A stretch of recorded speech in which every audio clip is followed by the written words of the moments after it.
Earth is home to countless wondrous creatures, each adapted to their own extraordinary world. On our journey across this vast landscape, we discovered a truly unique sanctuary, the habitat of the Creativa Artisanus. Last week, we observed the specimen grappling with complex machinery, mastering the formidable drum carder to tame vast migrations of untamed fibres. She boldly declared she would finish her first project, a squashy pillow to decorate her nest, before moving on to a massive blanket, which she had already started.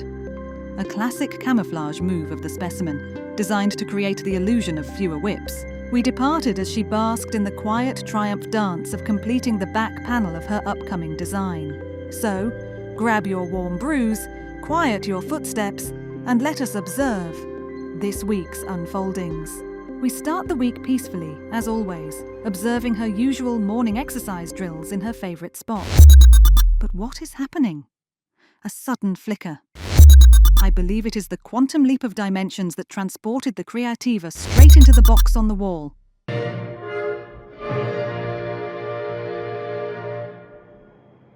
Hi, I'm Inbal Ross, the designer behind the Knit of the Dragon, and I'm excited to share with you a little bit behind the scenes of the latest design, the Rhythmic Pulse Vest. And I also hope that my stories intrigue you to try and make your own pattern, maybe your own vest or your own gloves. And there is a bundle if you want both. And I can't wait to see your project pages on Ravelry.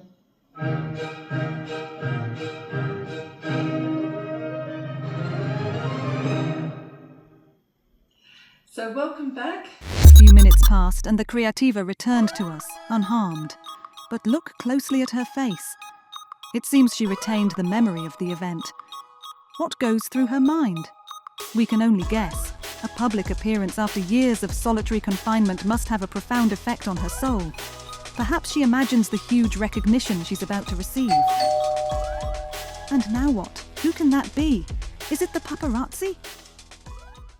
I know what's in here, and we have another package.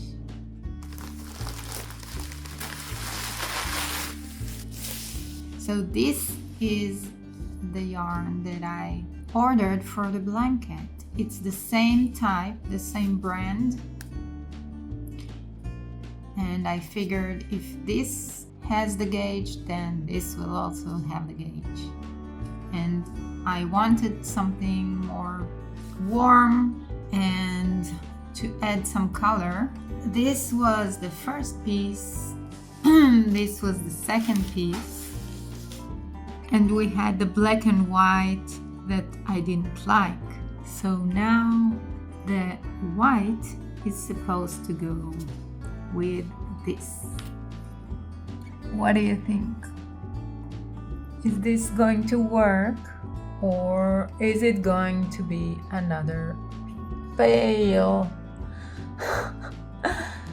I can't wait to start and make the third piece for the blanket, but remember, we said we have to wait for the pillow to be ready, so patience.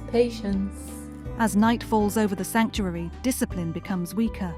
With some specimens, it's a craving for sweets. With our Creativa, it's a craving for answers. She held her resolve as long as her will allowed, but overcome by the urge, she succumbed to nocturnal sampling, closing out the day by plunging headfirst into the vibrant orange yarn. And who is dormant at her feet? This one looks massive. Let us pray it remains asleep for the rest of the night.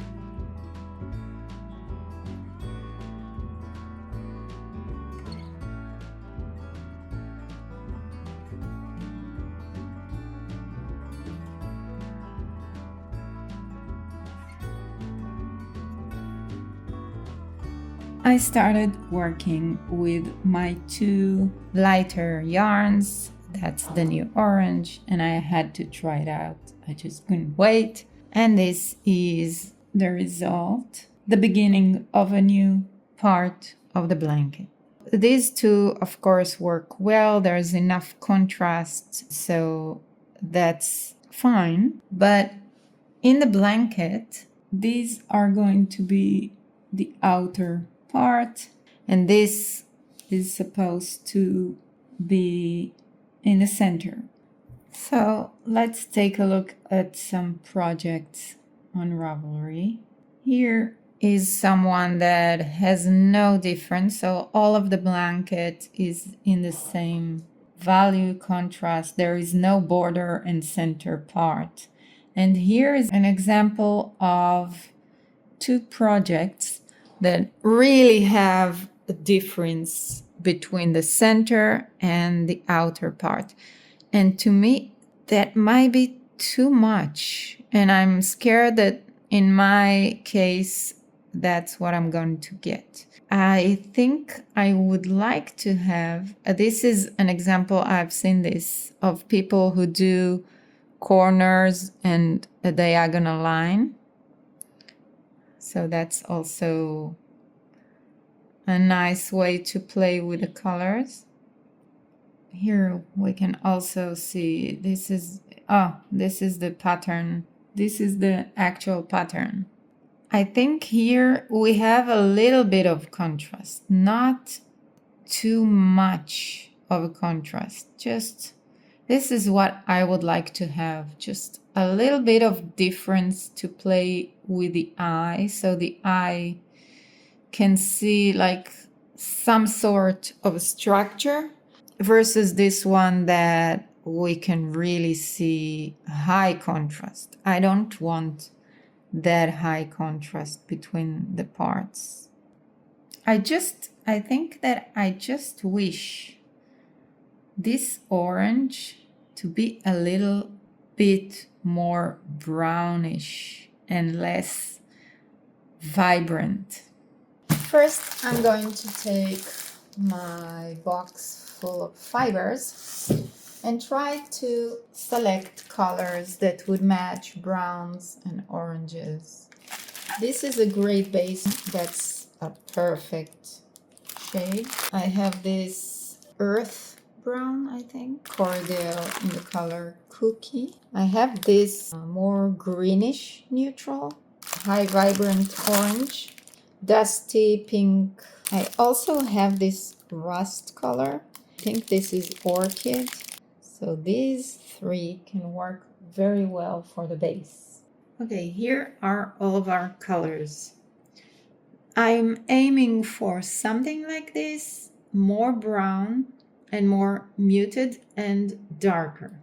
We have these options. This is for sure a darker base that is very similar to this one. So this will be my main color for sure. Now this can take it maybe a little brighter. I think I'm going to lose this color. This can take it to a more brownish tone, and I do want to add a little bit of the pink. So we have these two to make corally brownish, I think, shade for this. I have these for making it more muted, but these are very light. So I assume that I'm not going to use any of these. Then I have these two. This is the more greenish, and this is the more brownish. They are about the same level of dark light, and compared to my color, I really like the brown. It also has a little bit of shades in it. I think I'm going to use that one. So this will take it, it's the same family of colors, and it's going to take it to more brownish and a little darker tone. So this will be my muting color. And I also have this dark brown, so I can make it a little darker with this brown. I would like to mix this brown with a little bit of gray to mute it down. Perhaps this one But this is a very blue gray. This gray. Yeah, this is a warmer gray. And I think this is great. So this is my colors. Now I need to think about the balance. So how much do I want from each one? Clearly, our little Creativa has wandered down a delightfully different path than originally planned. But we cannot, nor would we want to stop her. It is similar to this, very similar to this, perhaps a little darker.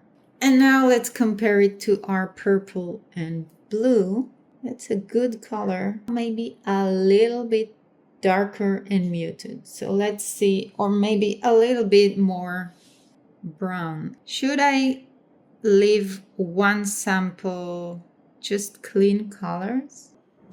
Before I spin, I want to see what I want to spin. So I want to get something similar to this. This is about 12 wraps per inch.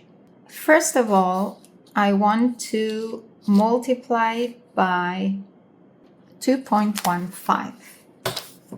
2.15, that will be a regular, maybe worsted spun width of each ply. No. Okay, so 2.15 is actually the number if I wanted a 3-ply yarn. For 2-ply, the number is 0.7.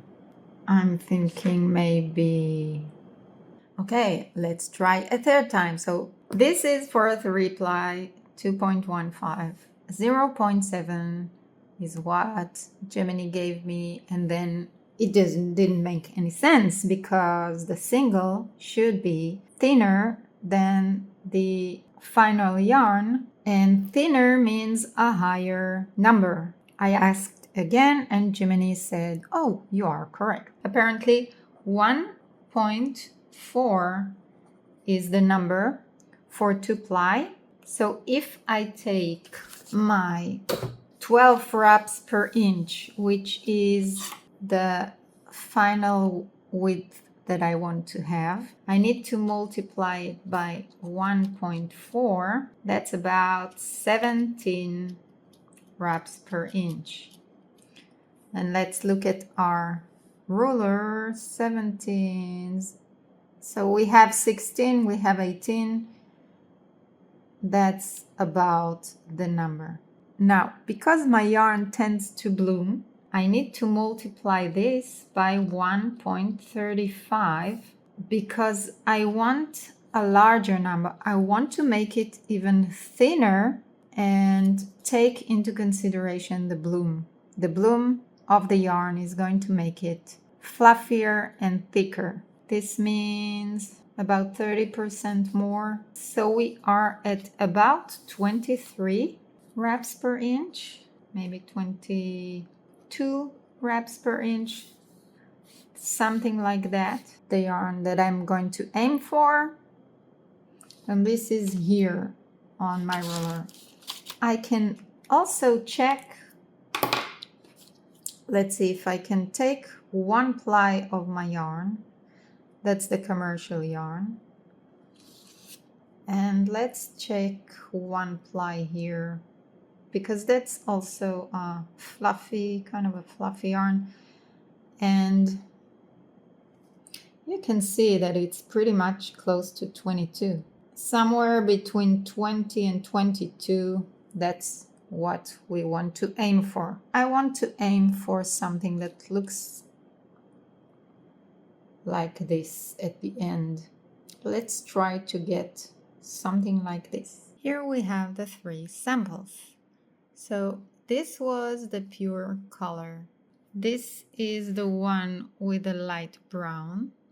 And this is the one with the dark brown. So I think this one... While the specimen compares these 3 totally identical colours, analysing the pros and cons of each one, we must marvel at what seems to be her extraordinary neurological interpretation of colours. What appears entirely indistinguishable to the human eye provides her with sufficient existential contemplation to occupy several hours. After hours spent contemplating the microscopic nuances of colour, the specimen's weary eyes require respite. Seeking comfort, she turns her attention back to the sweater. Initiating the ritualistic unravelling of the front section for the third time, she happily felt the slight excitement of making progress. I am now working the neck increase, and I have to say this is getting very fiddly, but it looks great. So I'm right at the end of the neck increases, which create the center, this center motif. I have 3 more increase rows, and in this part I increased every row. So far we had an increase every 4 rows, every 2 rows, and on the last part it's every row. I'm really hoping to finish this neck section. It looks good, it looks proportional, so I'm aiming to finish this now, or today at least, and making some progress on the front. Though her hands maintain their rhythmic motion, it is clear that the specimen is deeply unsettled. Let us adjust our special field microphone and tune the frequency. You know you haven't figured out the color brown blanket Are yet. you actually sure? Let's go Wait, look again. is brown really the right choice for a blanket sitting right next to the green? Do you really want to add more colors to this disaster? We have to solve this problem. Come on, get up right now. Go to take another look. This is the original reddish brown that I felt was too much. This is the result of adding a little bit of this blue. I don't think it blended well enough, but it does mute it a little bit. This indeed turned out lighter. This is better, but what I feel is that the brown adds a new color, and we have a lot of colors here. We have blue and green, we have a different shade of brown and the purple. So what I'm thinking is perhaps take another route and go with some lighter green as the background. So I don't add a new color, I'm just using some kind of a color that we already have as a background color. And I'm thinking perhaps mixing the blue and the brown. So instead of taking the brown to a red color, I'm going to use, maybe take the brown, like the more muted brown as my base, and then add a little bit of this green. I'm going to mix something like this and see how that turns out as the new background. I think it would go better than the red.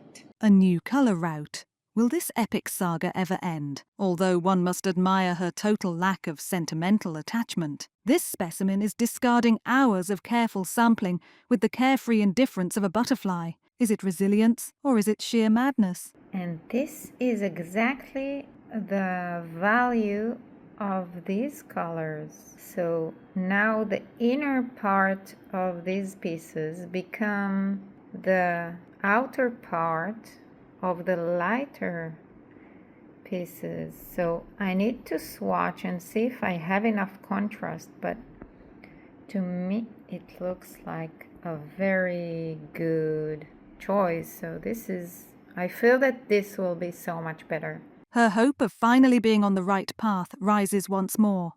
We, however, remain skeptical. Past data shows the probability of success is close to non-existent. So what do we think about this color? What I really like is that it does have the blues and it does have a little bit of green, but it's still going gray because of the brown. And this proves the color theory. When we look at the color theory, we have the blue and the green on top. Then we have the brown coming from the other side.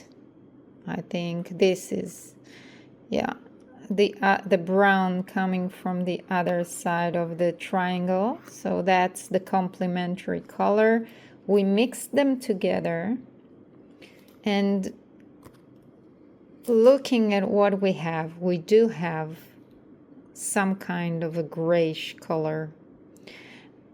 So this proves the color combo of the complementary colors mixed together does make a little bit of a gray.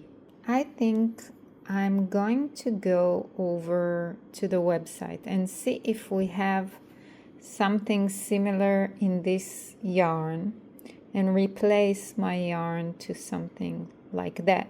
After all these trials and errors, I decided to be smarter and just try to illustrate instead of guessing which color would go well with what I have. This is the outer frame, the blue and purple that I have. This is going to be my red. So I took the color of the red that I mixed and sampled it in the inner part of the blanket. Now, it's not bad. I think it could work if I want a colorful blanket. And then I took my grayish with the blue and sampled it as well. And this is what I'm getting. I feel that this is more of a relaxed, muted blanket, and the contrast is not too high. Take the blue from the outer and place it in the background of the inner part while make it a lot muted. To me, it feels great. And although that's a blue, the brown in the mix makes it warmer, and I feel that this is a much better choice than this. This is like kind of in your face. Oh, almost hurt my eyes after I see the grays. When I compare the illustration to the original design, I feel that contrast-wise, it's really talking in the same language. So again, this makes me feel that this is the correct choice. I tried searching for something similar in commercial yarns, and I found many options, but none of them is really what I need. So these are all too colorful. I need something more gray. This is again too blue. This was the option that I felt was closer to what I want, but again too blue. And this is too gray, so and light, so this won't have the little bit of blue that I'm looking for. Yep, so I'm going to spin my yarn for the inner part, and I think now I can safely say that I have my choice, my final choice. All I have to do is spin the purple, spin the gray and the blue. But I can spin some and make a little bit of progress, and that's, you know, this is a long-term project that slowly will build itself up. I was so happy that I finished the neck, but then I stopped to look at the result and I see that it's not good. You can see that the edge stitches are always shifted one stitch to the right here and one stitch to the left here. And this is because I didn't take into consideration that the increase before and after the edge stitches is what makes the column. Although these are edge stitches, and you can say, well, you are going to pick up stitches for the neckline, no one is going to see these stitches, but I always say that I want my sample to be exactly what's going to be in the pattern. And I also want to check that my correction is actually making this better. Right, let's rip it out, let's redo it, correct all the mistakes, and hope for the best. Evening dawns as the Creativa Artisanus takes apart her work once again, fixing a mistake no living eye will ever see, but would forever exist in her consciousness. We leave her here, contemplating the little, if any, measurable progress made this week in this dimension. Yet knowing that in other dimensions, great forces continue to push forward. We say goodbye for now. And if you happen to know a Creativa Artisanus, shower them with love. This is how they grow. Peace out.